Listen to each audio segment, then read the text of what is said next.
மகன் என்று துரத்தப்பட்டேன். தகுதியில்லா என்னை கண்டீரே, என்னை தகுதிப்படுத்தி நிறுத்தி வைத்தீரே. தாழ்வில் நினைத்து எனக்கு இறங்கினீரே, என்னை தலை நிமிர செய்பவர் நீரே. பாத்திரவானோ, இதற்கு பாத்திரவானோ, பாத்திரவானோ, அன்பிற்கு பாத்திரவானோ. தூய ஆவியின் திரியேக ஆசீர்வாதம் நம் அனைவரோடு கூட இருந்து ஆசீர்வதித்து காப்பதாக. ஆமீன். இன்றைய நாளின் பரிசுத்த யோவானின் பாலைவன சத்தமாக உபாகமம் 13ஆம் அதிகாரம் 14வது வசனம். நீ நன்றாய் விசாரித்து கேட்டு ஆராய்ந்து அப்படிப்பட்ட அருவருப்பான காரியம் உன் நடுவில் நடந்தது மெய்யும் நிச்சயமாய் என்று காண்பாயானால் அந்த பட்டணத்தின் குடிகள் பட்டயக்கருக்கினால் வெட்டி அதையும் அதிலுள்ள யாவற்றையும் அதன் மிருக ஜீவன்களின் பட்டயக்கருக்கினால் சங்காரம் பண்ணு என்று ஆண்டவராகிய கடவுள் சொல்கிறார். அன்புக்குரிய இறை மக்களே, கடவுள் நம்மை அழைத்த இடங்களிலும் நம்மை குடிவைத்த இடங்களிலும் நமக்கு வேலையை கொடுத்து பணியமர்த்தின இடங்களிலும் நாம் சாட்சியாக இருக்க வேண்டும் என்பதுதான் இந்த திருவார்த்தையினுடைய அடையாளம். நமக்கு பணி கொடுக்கப்பட்ட இடங்களில், நமக்கு உறவுகள் வழங்கப்பட்ட இடங்களில் பார்க்கும் பொழுது அங்கே ஆவிக்குரிய போர்வையிலே பொய்யான மாய்மாலமான விசுவாசத்தோடு வாழுகின்ற மக்களிடத்திலே நாம் பழகக்கூடிய நிலைகள் வரும். ஒரு சமயம் நெதர்லாந்து நாட்டிலே ஆடைகளை தயாரிக்கக்கூடிய ஒரு குழுவினர் அதில் கிழிந்து போன ஆடைகளை எடுத்து அதில் தங்கத்தினால் ஒரு பொருத்தனை செய்து அந்த துணிகளிலே ஜப்பானிய நுட்பமான கினட்கி என்ற முறையை தழுவியது. இந்த முறையில் சரி செய்யப்பட்ட இடத்தை மறைப்பதை விட அதை வெளிப்படுத்துவதுதான் பிரதானம் என்று சொல்லுகின்ற வகையில் பங்கு பெறுகிறது.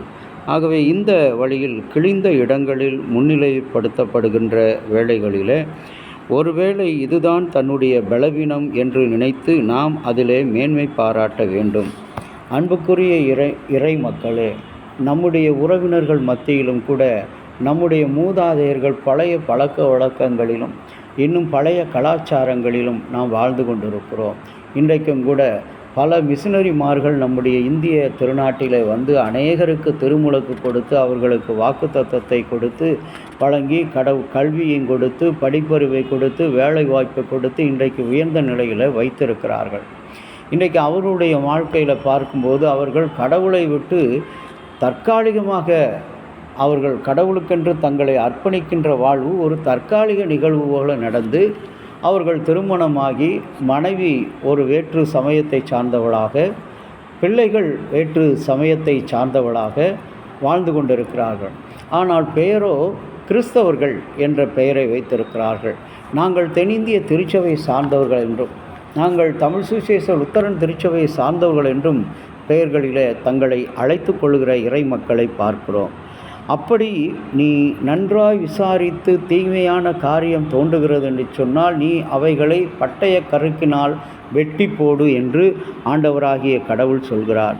சொன்னதையெல்லாம் செய்வதற்கு கர்த்தருக்கு முன்பாக நீங்களும் நானும் அங்கே பணிவுள்ளவர்களாக அழைக்கப்படுகிறோம். அவர் சொன்னது என்னவென்று யாருக்கும் தெரியாது. ஆனாலும் கூட மன அழுத்தமோ துன்ப பொறுத்தலோ வேறு ஏதோ என்னவென்றாலும் ஆண்டவரை வேண்டிக் கொள்ளும் பொழுது கடவுள் நமக்கு எல்லாவற்றையும் நேர்த்தியாக நிற்கிறார். ஆவிக்குரிய வாழ்க்கையில் பல மக்கள் பல நேரங்களில் கடவுளுடைய ஊழியத்தை செய்யும் பொழுது சரி, கடவுளிடத்தில் ஆவிக்குரிய ஜீவியத்தில் நாம் வளரும்பொழுது சரி, பல மக்கள் பல ஆலோசனைகளை நமக்கு தருவார்கள். ஆனால் அதில் கடவுளுடைய சித்தம் என்ன, இது ஜெயமாக அமையுமா, இல்லை இது தோல்வியாக அமையுமா, இது இல்லை பிசாசினுடைய வழிநடத்துதலா, பிசாசினுடைய ஆலோசனையா என்று தீர்க்கமாக அறிவை. ஆகவே தான் ஆண்டவர் சொல்கிறார், தீர்மானத்தை அறிவேன் என்று சொல்கிறார். இன்றைக்கு கிறிஸ்தவர்களாக அழைக்கப்பட்டிருக்கிற நீங்களும் நானும் பெயருக்கு நம்முடைய பெயர்களை கிறிஸ்தவர்கள் என்று வைத்துக்கொண்டு அடையாளத்துக்காக வைத்துக்கொண்டு நாம் நம்முடைய பழைய நடைமுறைகளை எல்லாம் புறஜாதியார் போல புறமக்களைப் போல நாங்கள் வாழ்ந்து கொண்டிருக்கிறோம். இன்றைக்கும் கூட அன்பான கடவுளுடைய பிள்ளைகளை திருமணத்துக்காக, வேலை வாய்ப்புக்காக, இன்னும் பல்வேறு விதமான வாழ்வின் சௌகரியங்களுக்காக, நன்மைகளுக்காக ஆண்டவரை மறுதலித்து அந்த பிற இன மக்களோடு, பிற தெய்வங்களோடு வழிபடுகிற மக்களை, இணங்கி போகிற கிறிஸ்தவர்களை பார்க்கிறோம். ஆண்டவர் எச்சரிக்கிறார். அப்படிப்பட்டதை நீர் கண்டு விசாரித்து உண்மை என்று அறிவாய் என்று சொன்னால் அவற்றை பட்டய கருக்கினால கல்வாரி சிலுவையில் இயேசு எப்படி பிசாசை தன் கால்களின்களாக நசுக்கி போட்டாரோ அவ்விதமாக நாமும் நசுக்கி போட்டு ஆண்டவரோடு நாம் இணைந்து வாழ, எச்சரிப்போடு வாழ, அநேகருக்கு ஒரு சாட்சியாய் இருக்க யோபுவைப் போல ஆண்டவரை நோக்கி ஜெபம் செய்வோம். எங்கள் அன்பின் ஆண்டவரே, இந்த பரிசுத்தமான நல்ல நாளுக்காக நன்றி. இந்த நாளில் கூட உம்முடைய சித்தத்தை அறிகிற அறிவை எங்களுக்கு கட்டளையிட வேண்டுமென்று நாங்கள் உம்மிடத்தில் மன்றாடுகிறோம். தொடர்ந்து உம்முடைய கிருபையும் ஆசீர்வாதம் எங்களோடு தங்கியிருக்கட்டும். இறைமகன் இயேசுவின் வழியாக வேண்டிக் கொள்கிறோம் ஜீவனுள்ள நல்ல பிதாவே, ஆமேன்.